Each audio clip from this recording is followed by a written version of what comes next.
Hi hello welcome to Kavya's diary ఒప్పంద వివాహం episode 11 writer Kavya. ఈ మాత్రం దానికే ఇంత ఆలోచించాలా నువ్వు? డిజైనింగ్ ఏగా చేస్తా అన్నది. డిజైన్ చేసే బట్టలు వేసుకుని ర్యాంప్ మీదేం నడవుగా మోడల్లా అన్నాడు సంతోష్. అంటే ఈ కోర్సుకి దాదాపు 4 లక్షల దాకా అవుతుంది. అందుకే నేను ఎడ్యుకేషనల్ లోన్ తీసుకుందామని అనుకున్నా. నేను కెరీర్లో సెటిల్ అయ్యే వరకు, నా లోన్ తీరే వరకు నా శాలరీని లోన్ కోసం, మా ఇంట్లో వాళ్ళ కోసం ఖర్చు చేయాలి అనుకుంటున్నా అని అంది యామిని. నీ డబ్బు ఒకటి, నా డబ్బు ఒకటి నా బంగారం అన్నాడు సంతోష్. యామిని సంతోష్ వైపు సూటిగా చూసింది. బంగారం అని పిలవడం నీకు నచ్చలేదా అడిగాడు సంతోష్. నచ్చింది అంది యామిని. అవునా, ఇక నుండి అలానే పిలుస్తానులే. ఇక డబ్బుల విషయానికి వస్తే నేను computer graphics, animation, photo editing లాంటివి నేర్చుకున్నా. ఒక యానిమేషన్ కంపెనీలో పార్ట్ టైం ప్రాజెక్ట్ జాబ్ చేస్తున్నా. అదీ కాక కొన్ని షార్ట్ ఫిలిమ్స్కి గ్రాఫిక్ డిజైన్ చేస్తున్నా. దానివల్ల కూడా నాకు ఇన్కమ్ బాగానే వస్తోంది. సో నువ్వు లోన్ అమౌంట్ కూడా ఎక్కువ తీసుకోనవసరం లేదు. మనం ఒకేసారి 4 లక్షలు కట్టక్కర్లేదు కదా. అంతా నేను చూసుకుంటాను అన్నాడు సంతోష్. అయ్యో అదేం వద్దు అంది యామిని. అలా ఏం కుదరదు. నీ ఫీజుకి డబ్బులు పే చేసినందుకు నాకు రిటర్న్ పే చేద్దువులే అన్నాడు సంతోష్. నేనా అంది యామిని ఆశ్చర్యంగా చూస్తూ. నువ్వే బంగారం. నాకు యాడ్ ఏజెన్సీ పెట్టాలని, ఇంకా షార్ట్ ఫిల్మ్స్ కూడా తీయాలని డ్రీమ్ ఉంది. దాని ఇన్వెస్ట్మెంట్ కోసమే ఈ పార్ట్ టైం జాబ్స్. నెక్స్ట్ 5 ఇయర్స్కి నేను యాడ్ ఏజెన్సీ స్టార్ట్ చేస్తాను. అప్పటికి నీకు ఫ్యాషన్ డిజైనింగ్ అయిపోతుంది కదా. సో నా యాడ్ ఏజెన్సీలో మోడల్స్కి నువ్వే కాస్ట్యూమ్స్ డిజైన్ చేయాలి ఫ్రీగా, నువ్విచ్చే రిటర్న్ గిఫ్ట్ అన్నాడు సంతోష్. అవునా, నీకు యాడ్ ఏజెన్సీ పెట్టాలనుందా అడిగింది యామిని. అవును, కొంపతీసి నీకు ఆ ఫీల్డ్ ఇష్టం లేదా ఏంటి?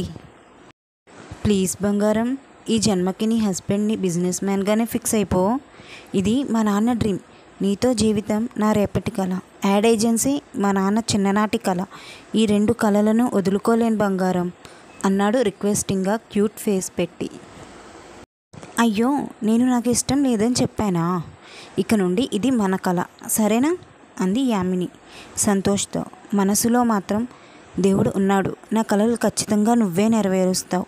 నీ యాడ్ ఏజెన్సీలోనే నేను మోడల్గా ఎదగాలి అని అనుకుంది. నిజంగా ఇదంతా కలలాగా ఉంది యామిని. ఇంత అందమైన అమ్మాయి నాకు పడింది అంటే అస్సలు నమ్మలేకపోతున్నాను.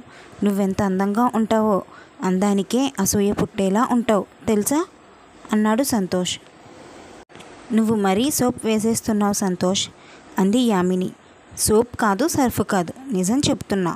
యు ఆర్ వెరీ బ్యూటిఫుల్, ఏంజెల్లా ఉంటావు తెలుసా అన్నాడు సంతోష్. యామిని సిగ్గుపడుతోంది. నువ్వలా సిగ్గుపడుతుంటే ఇంకా అందంగా ఉన్నావు. నిన్నొకటి అడగాలనుంది, అడగనా అన్నాడు సంతోష్. యామిని కంగారు పడుతూ ఏంటది అని అడిగింది.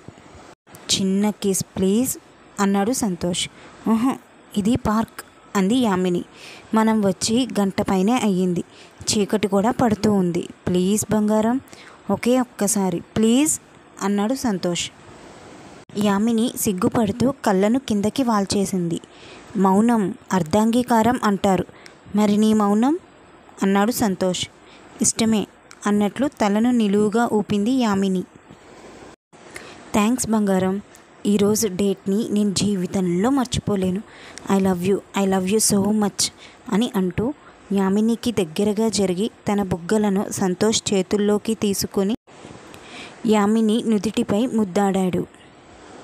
సంతోష్ బుగ్గలను పట్టుకోగానే పెదవులను అందుకుంటాడని ఊహించి కళ్ళు మూసిన యామినికి సంతోష్ నుదిటిపై ముద్దు పెట్టడంతో వెంటనే కళ్ళు తెరిచి ఆశ్చర్యంగా సంతోష్ వైపు చూసింది. తన ఆశ్చర్యం అర్థమైనట్లుగా సంతోష్ యామినితో, చెప్పానుగా నేను ఇబ్బంది పెట్టను అని. ఆడపిల్లవు కదా, నీకుండే భయాలు నీకు ఉంటాయి. కానీ నేను ఎప్పుడైనా కంట్రోల్ చేసుకోలేకపోతే మాత్రం నీకు ఇక్కడే నుదిటి మీద ముద్దు ఇస్తాను. నువ్వు వద్దు అనకూడదు, సరేనా అన్నాడు సంతోష్. అన్నట్టు తల ఊపింది యామిని. బంగారం, నీకొక విషయం చెప్పనా? ఇవాళ ఒక మిరాకిల్ జరిగింది అన్నాడు సంతోష్. ఏంటి అని అడిగింది యామిని. మా అన్నయ్య లవ్ని కూడా ఇవాళే మా వదిన యాక్సెప్ట్ చేసిందట. నీ దగ్గరికి వచ్చే ముందు ఫోన్ చేశాడు మా అన్నయ్య అన్నాడు సంతోష్. నీకు అన్నయ్య ఉన్నాడా? ఏం చేస్తుంటాడు? అడిగింది యామిని. మా అన్నయ్య యుఎస్లో మాస్టర్స్ చేస్తూ జాబ్ చేస్తున్నాడు. వాడు కూడా నీలానే ఎడ్యుకేషనల్ లోన్ తీసుకోవాలి అనుకున్నట్లుగానే తీసుకుని ఇప్పుడు మాస్టర్స్ లాస్ట్ సెమ్ ప్రాజెక్ట్ చేస్తున్నాడు. అయిపోయాక ఇక్కడికి వచ్చి జాబ్ చేయాలి అని అనుకుంటున్నాడు. అందరినీ వదిలి అక్కడ ఉండలేకపోతున్నాడట, చెప్పాడు మొన్నే అన్నాడు సంతోష్. అవునా, మీరిద్దరు బ్రదర్సా? అడిగింది యామిని. అవును, నేను అన్నయ్య చెల్లి. మాది చాలా హ్యాపీ ఫ్యామిలీ. ప్రతి సండే బాబాయ్ పిన్ని అత్త మా ఇంటికి వస్తారు. మేమంతా బాగా ఎంజాయ్ చేస్తాం అని చెప్పి మీ ఫ్యామిలీ గురించి చెప్పు అన్నాడు సంతోష్. నేను అమ్మ నాన్న అంతే. నాన్న ప్రైవేట్ ఫ్యాక్టరీలో చిన్న ఎంప్లాయ్. మాది బిలో మిడిల్ క్లాస్ ఫ్యామిలీ అంది యామిని. అలా కాసేపు ముచ్చట్లు చెప్పుకొని ఎవరి ఇళ్లకు వాళ్ళు వెళ్ళిపోయారు. రోజులు గడుస్తూ ఉన్నాయి. సంతోష్ తన యాడ్ ఏజెన్సీ ఇన్వెస్ట్మెంట్ కోసం యామిని ఫీజ్ కోసం డిగ్రీని మేనేజ్మెంట్లో చదువుతూ పూర్తిగా యానిమేషన్, షార్ట్ ఫిలిమ్స్కి ఎడిటింగ్, విజువల్ ఎఫెక్ట్స్ లాంటి వర్క్స్తో పగలు రాత్రి తేడా లేకుండా ఫోటో స్టూడియోలోనే గడిపేస్తున్నాడు. సంతోష్ స్టూడియోలో వర్క్ చేస్తూ బిజీగా ఉండగా రావు గారు సంతోష్ పక్కన కూర్చుని, ఇలా పగలు రాత్రి టైము పాడు తిండి తిప్పలు లేకుండా వర్క్ చేస్తే ఆరోగ్యం పాడవుతుంది నాని. బిజినెస్ స్టార్ట్ చేయడానికి ఎలానో లోన్ తీసుకుందాం అని అనుకున్నాం కదా, అయినా ఇంత స్ట్రెస్ తీసుకోవడం ఎందుకు నాని అని అడిగారు ఆయన. అంటే నాన్న, యామినికి ఇంటర్ అయిపోయింది. రేపో ఎల్లుండో రిజల్ట్స్ వస్తాయి. తను ఫ్యాషన్ డిజైనింగ్లో డిగ్రీ చేయాలి అనుకుంటుంది.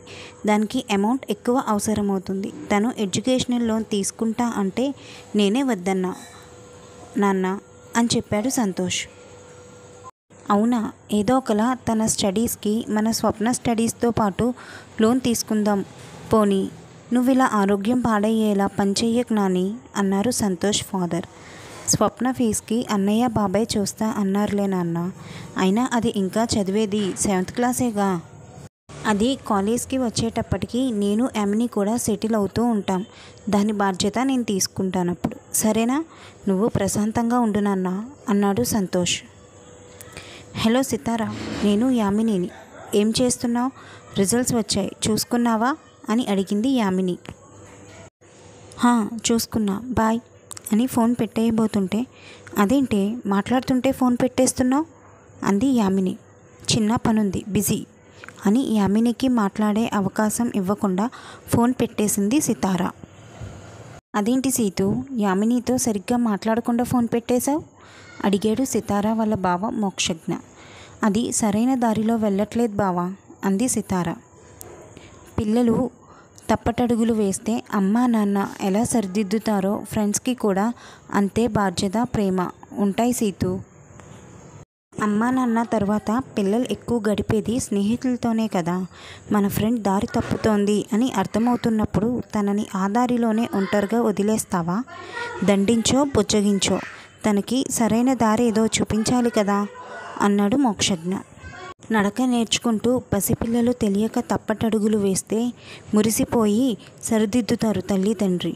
ఎలా నడవాలో నడుచుకోవాలో నేర్పాక కూడా అవే తప్పటి అడుగులు వేస్తానంటే ఎలా బావా? ఇప్పుడు యామిని బుజ్జగించి దండించి చెప్పినా వినే స్టేజ్లో లేదు అని తన ఆలోచనను మోక్షజ్ఞకి చెప్పింది. మోక్షజ్ఞ షాక్ అయ్యి, ఆడవాళ్ళు ఇలా కూడా ఆలోచిస్తారా? అబ్బాయిల ప్రేమలో మోసపోయిన అమ్మాయిలను చూశాను, కానీ స్వచ్ఛంగా ప్రేమించే హృదయానికి గాయం చేసైనా తన కోరికల కోటను నిర్మించుకోవాలి అనే ఆలోచన ఎలా వచ్చింది తనకి అన్నాడు మోక్షజ్ఞ. ఏమో బావా, ఇది తప్పు అన్నందుకు మన ప్రేమను ఇంట్లో చెబుతాను అంది. మనం ఇప్పుడున్న పరిస్థితుల్లో ఇంట్లో మన గురించి తెలియకూడదని, దానితో జాగ్రత్తగా ఉంటేనే మంచిదని అవాయిడ్ చేస్తున్నా అంది సితారా. సరే, తన గురించి ఎక్కువ ఆలోచించుకో. అన్నట్లు నీ ఫ్యాషన్ డిగ్రీకి యూనివర్సిటీలో అడ్మిషన్ మాట్లాడాను. నెక్స్ట్ వీక్లో జాయిన్ అవ్వడానికి వెళ్దాం అన్నాడు మోక్షజ్ఞ. థ్యాంక్ యూ బావా అంది సితారా. ఈ సితారకి బాగా పొగరు పెరిగింది. మాట్లాడుతుంటే ఫోన్ పెట్టేసింది. అది కూడా ఫ్యాషన్ డిగ్రీలోనే కదా జాయిన్ అయ్యేది. అక్కడ చెప్తా దాని పని. ముందు సంతోష్కి ఫోన్ చేయాలి. స్టూడియోలో వర్క్ చేసుకోవడానికి తనకంటూ ఏర్పాటు చేసుకున్న రూమ్లో మనీ కౌంట్ చేసుకుంటున్న సంతోష్ ఫోన్ రింగ్ అవ్వడంతో యామిని పేరు డిస్ప్లే మీద చూసి లిఫ్ట్ చేసి చెప్పు బంగారం అన్నాడు సంతోష్. రిజల్ట్స్ వచ్చాయి తెలుసా అంది యామిని. నువ్వెప్పుడు ఫోన్ చేస్తావా అని వెయిటింగ్ తెలుసా అన్నాడు సంతోష్. అబ్బో సరే, నేను ఫ్యాషన్ డిగ్రీలో జాయిన్ అవ్వడానికి యూనివర్సిటీకి వెళ్తున్నా, అది నీకు చెప్దామని ఫోన్ చేశాను అంది యామిని. అవునా బంగారం, నేను వస్తానుండు, ఒక్క హాఫ్ అన్ అవర్లో రెడీ అయ్యి నీ ముందుంటా అన్నాడు సంతోష్. వద్దొద్దు సంతోష్ అని అంది యామిని. ఏరా బంగారం ప్రేమగా అడిగాడు సంతోష్. అదే అంటే నువ్వు మొన్న చెప్పావు కదా, ఏదో యానిమేషన్ కంపెనీ వాళ్ళు చిన్న ప్రాజెక్ట్ ఏదో వచ్చింది అన్నావు కదా, ఆ ప్రాజెక్ట్ మీద కాన్సన్ట్రేట్ చేస్తున్నావుగా, వర్క్ వదిలేసి నా కోసం వస్తే నాకు ఏదోలా అంటే గిల్టీగా అనిపిస్తుంది అని అంది యామిని. అయ్యో బంగారం, నేను ఇవాళ ఇంకా వర్క్ స్టార్ట్ చేయలేదు. నీ ఫీజుకి నాన్నకి కన్ను ఆపరేషన్ పడేలా ఉంది, ఆ రెండిటికి అమౌంట్ సరిపోతాయా లేదా అని కౌంట్ చేస్తున్నా అని చెప్పాడు సంతోష్. నా ఫీకి నేను లోన్ తీసుకుంటా అన్నానుగా అంది యామిని. అదేమీ కుదరదు, నువ్వు నా బాధ్యత, నా వైఫ్ కోసం నేను ఈ మాత్రం చెయ్యలేనా? ఇప్పుడు నేను నీతో కాలేజీకి వస్తాను అంతే అన్నాడు సంతోష్. వద్దు అంది యామిని. ఏమైంది బంగారం అన్నాడు సంతోష్. అదే చెప్పాగా, ప్రాజెక్ట్ వర్క్ కంప్లీట్ చేయమని. నువ్వు ఇలా వర్క్ పక్కన పెట్టి నాతో చక్కర్లు షికార్లు కొడితే మన డ్రీమ్, అదే యాడ్ ఏజెన్సీ ఎప్పుడు స్టార్ట్ చేసేది? ముందు మన డ్రీమ్ ప్రాజెక్ట్, తర్వాతే నేను, అర్థమైందా అని అంది యామిని. నువ్వు దొరకడం నిజంగా నా అదృష్టం యామిని. మా నాన్న డ్రీమ్ని నాతో పాటు నువ్వు కూడా మన డ్రీమ్ అని ఫీల్ అయ్యి నా ఫ్యామిలీ కోసం ఆలోచిస్తున్నావు. లవ్ యూరా బంగారం అన్నాడు సంతోష్. లవ్ యూ టూ బంగారం అని ఫోన్ పెట్టేసి అమ్మయ్యా బాగానే మేనేజ్ చేశాను. ఇప్పుడు ఈ సంతోష్ కనుక నాతో వస్తే నేను చదివేది ఫ్యాషన్ డిగ్రీ కాదు మోడలింగ్ అని తెలిసిపోయేది అని గుండెల మీద చెయ్యి వేసుకుని అనుకుంది యామిని. మోడలింగ్లో జాయిన్ అవ్వడానికి యూనివర్సిటీకి వెళ్ళింది. మోడలింగ్కి అయ్యే ఫీజ్, క్లాసెస్ ఎప్పుడు స్టార్ట్ అవుతాయో ఇంకా మిగిలిన వివరాలు కనుక్కొని ఆఫీస్ రూమ్ నుండి వస్తూ ఫోన్ చూసుకుంటూ ఎదురుగా వస్తున్న అతన్ని గుద్దేసింది యామిని. ఫ్రెండ్స్, ఇవాల్టి ఎపిసోడ్. మరి సంతోష్ యామిని నిజస్వరూపాన్ని ఇప్పుడు ఎక్కడ ఎలా తెలుసుకుంటాడో, లేదా యామినితో పీకల్లోతు ప్రేమలో మునిగిపోయాక తెలుసుకుంటాడా అనేది తర్వాత ఎపిసోడ్స్లో తెలుసుకుందాం. స్టోరీ మీకు ఎలా అనిపించింది అనేది కామెంట్ సెక్షన్లో కామెంట్స్ పెట్టేయండి. ఈ వీడియో కనుక మీకు నచ్చినట్లయితే please like, share and subscribe my channel. మీ ఆదరణ నా స్టోరీపై ఎప్పటికీ ఇలాగే ఉంచుతారు అని ఆశిస్తూ మీ కావ్య.